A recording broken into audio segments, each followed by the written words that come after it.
کیا وہ زمین میں دفن کر دیے جاتے ہیں یا آگ میں جھونک دیے جاتے ہیں؟ ان کا گوشت انسان ہی تو کھاتے ہیں۔ یہ اگر ضیاع ہے تو ہر سال انسانی خوراک پر جو کچھ صرف ہوتا رہتا ہے اس کے بند کرنے کی بھی کوئی سبیل ہونی چاہیے۔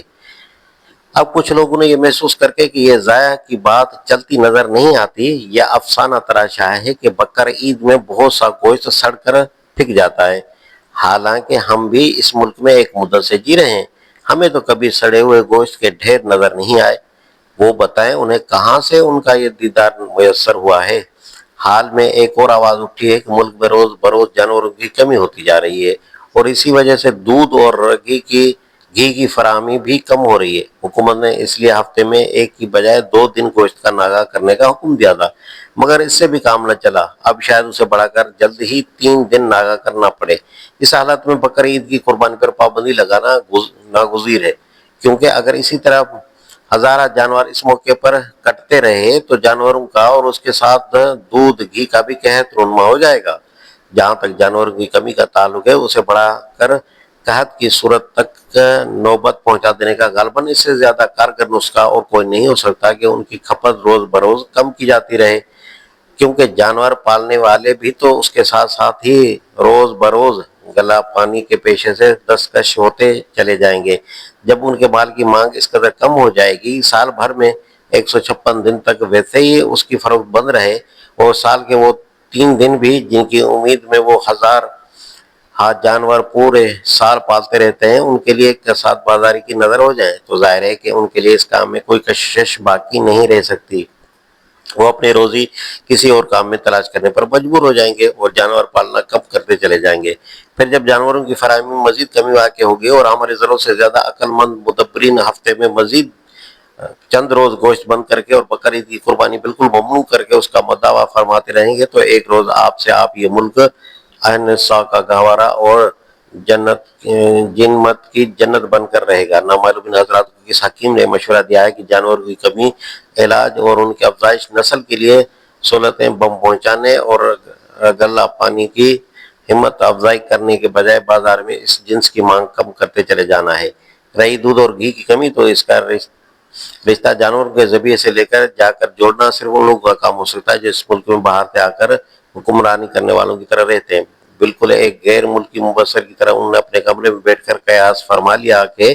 ضرور دودھ دینے والے جانور ہی دھڑا دھڑ ذبح کیے جا رہے ہوں گے، تبھی تو ملک میں دودھ اور گھی کی فراہمی کم ہو رہی ہے۔ حالانکہ اگر وہ اس ملک میں چل رہے پھر کر معلوم کرتے رہیں کہ یہاں دودھ دینے والے جانوروں کی قیمتیں کیا ہیں اور گوشت کا نرخ کیا ہے اور یہاں ایک جانور میں اوسطاً کتنا گوشت نکلتا ہے، تو انہیں خود معلوم ہو جاتا ہے کہ صرف وہی قصاب دودھ دینے والا جانور کاٹ کر گوشت بیچ سکتا ہے جو کچھ کمانے کی بجائے اپنے گھر سے خریداروں کو کھلانے کی پاکیزہ نیت رکھتا ہو، اور صرف وہی شخص بقر عید میں دودھ دینے والا جانور خرید کر قربانی کر سکتا ہے جس میں ماہوار آمدنی سینکڑوں سے متواجد ہو کر ہزاروں تک پہنچی ہوئی ہو۔ معترضین کے چند مزید سہارے۔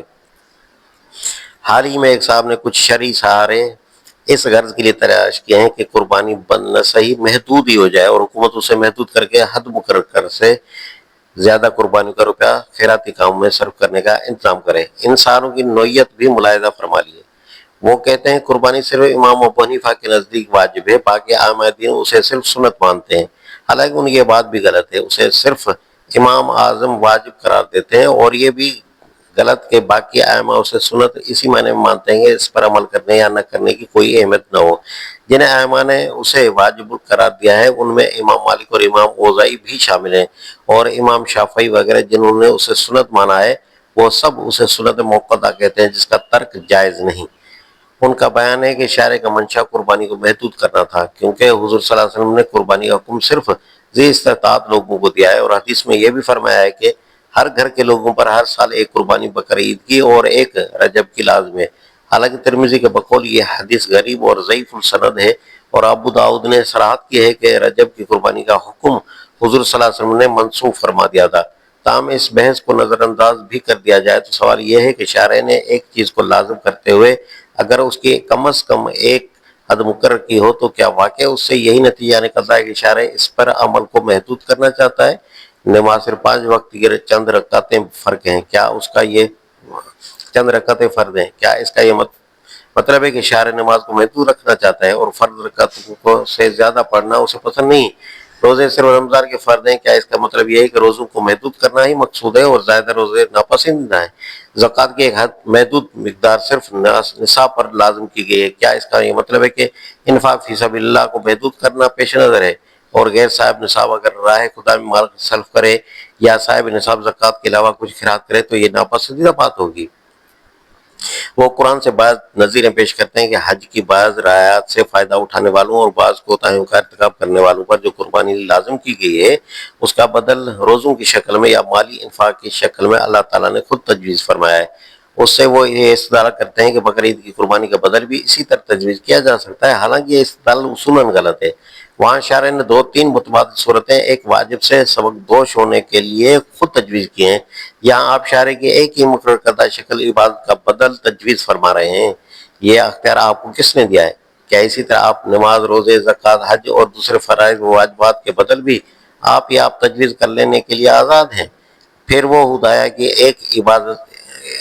عبارت سے یہ بالکل غلط فہمی نکالتے ہیں کہ قربانی کے دنوں میں اگرچہ قربانی ہی کرنا افضل ہے مگر اس کے بجائے جانور کی قیمت صدقہ کر دینا بھی جائز ہے، حالانکہ کوئی فقی اس بات کا قائل نہیں کہ بقرعید کے ایام میں جانور کی قیمت کا صدقہ قربانی کا بدل ہو سکتا ہے۔ صاحب ہدایہ غریب کو اگر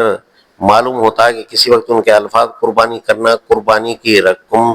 صدقہ کرنے سے زیادہ افضل ہے کا مطلب یہ نکالا جائے گا کہ قربانی کے دنوں میں قربانی کی بجائے جانور کی قیمت صدقہ کر دینا بھی درست ہے، تو وہ 10 بار اس پر توبہ کر دے۔ آخر فقہ حنفی کی ایک کتاب ہدایہ ہی تو نہیں ہے، دوسری بے شمار کتابیں میں دنیا میں موجود ہیں اور قریب سبھی میں بالفعل صریح یہ بات لکھی گئی ہے کہ ان دنوں میں کوئی صدقہ قربانی کا بدل نہیں ہو سکتا۔ ایک دلچسپ استدلال ان کا یہ بھی ہے کہ اب لوگوں کے اندر خلوص و تقویٰ کم ہے اور اس کے بجائے فخر، ریا اور نام و نمود کی خاطر لوگ قربانیاں کرتے ہیں۔ گویا جب یہی لوگ قربانی کی بجائے قومی فنڈ میں اور وہ بھی سرکاری فنڈ میں بڑھ چڑھ کر چندے دیں گے تو اس وقت یہ کام غایت درجہ خلوص و تقویٰ کے ساتھ ہوگا۔ اس کے بعد بھائی نہیں کہ ہر مسجد پر ایک محتسب خلوص پیما آلات لیے ہوئے موجود رہے اور اس سے ناپ تول کر ہر ریاکار نمازی کو حکم دے کر نوافل اور سنتیں چھوڑ کر ان کے بدلے قومی فنڈ میں روپیہ داخل کرو۔ ان کمزور سہاروں پر یہ عمارت کھڑی کی گئی ہے کہ قربانی کو محدود کر دینا شریعت کے منشا کے مطابق ہے۔ ناظرین، کیا آپ کے خیال میں قربانی کی رقم کو ہسپتالوں پر خرچ کرنے کا مشورہ درست ہے؟ اپنی رائے نیچے کمنٹس میں ضرور دیجیے گا۔ جزاک اللہ۔